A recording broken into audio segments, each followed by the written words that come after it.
to look at this face. She is so excited. This girl on this diving board is about to bravely dive into something that she has wanted to do forever. And I'm going to follow her lead.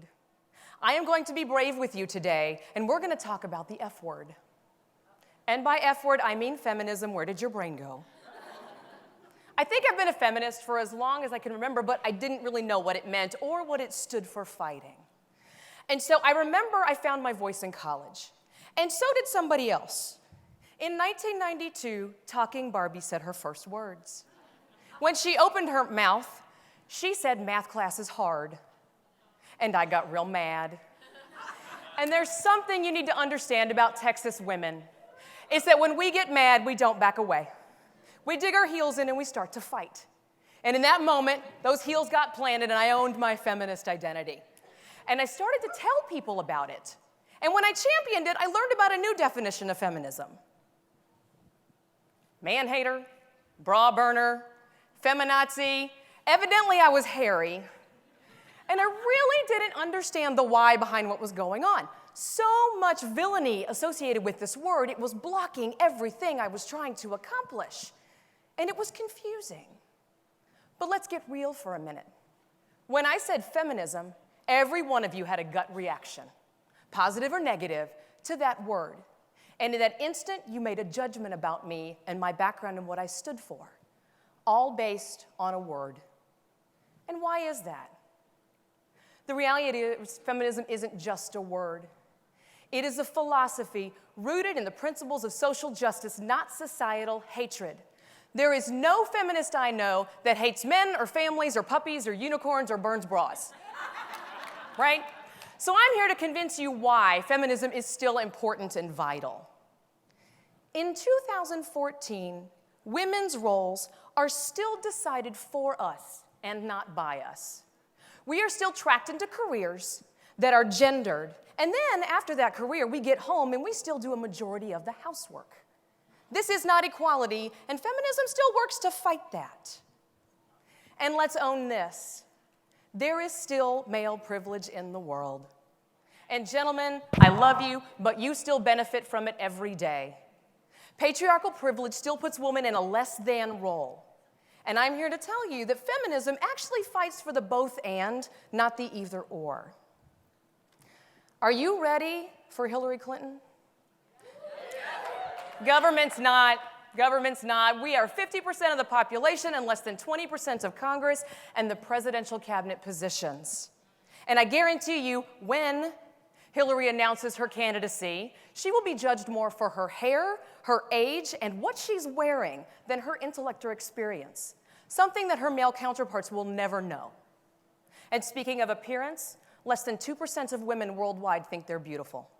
The plastic surgery and cosmetic and fitness industries make billions, and young girls are chasing this ridiculous notion of a thigh gap. Women are hurting themselves to try and obtain a standard of beauty that Jennifer Lawrence couldn't achieve with airbrushing. One simple phrase for this: my body, my choice. Your body, your choice. No policy should tell any woman what to do with her body or when to have children, nor should it tell her she couldn't. And feminism works to champion those inclusive policies. And men, you suffer from sexism too. The masculine construct expects you to suppress your emotions. A 2013 study linked this to higher incidences of stress, of depression, heart attacks, and violence against women. We want you to know it's okay to cry. Go ahead if you want right now. Feminism is also often seen as a privileged woman's issue.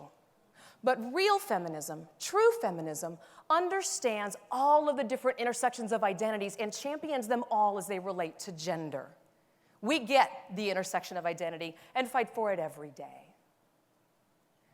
The other component of feminism you need to know is that we're still fighting to stop women from being used as objects to sell anything from cleaning products to diapers to beer to burgers, and please don't get me started about GoDaddy.com.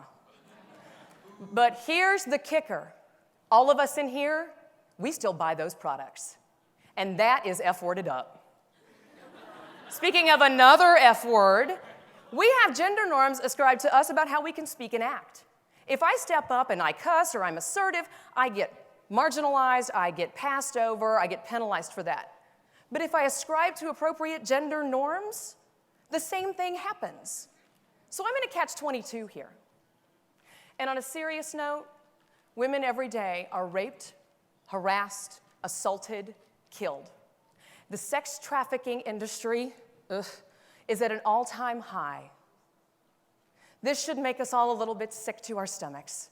And it's another reason why feminism is so critical, because college students still tell rape jokes. And let's talk about equity, pay equity. 77 cents for every dollar a man makes. Over the lifetime of a woman's career, this can cost her up to $750,000. How much more Mad Men can we really get? Thank you, President Obama, for that quote. So here's my personal reason. Meet Noelle. She's 3.5 years old, and she lives in a world that expects her to fail. She is required to live small, think small, and be small. I own my feminism for her and for others like her. And I own my feminism for you and others like you. But right now, with these college students and with so much at stake, my call for you is, will you own your feminism with me? Will you stand up right now and say, I am a feminist, and take back that word, so that every single one of us can define ourselves by these words, knowing the true value that we possess, the power and the voice, and that we can pursue all of our dreams with reckless abandon. So be a feminist with me. Come to the first meeting for free. If you want to bring your bra and a lighter, go ahead. As for me, I'm bringing Talking Barbie and a blowtorch.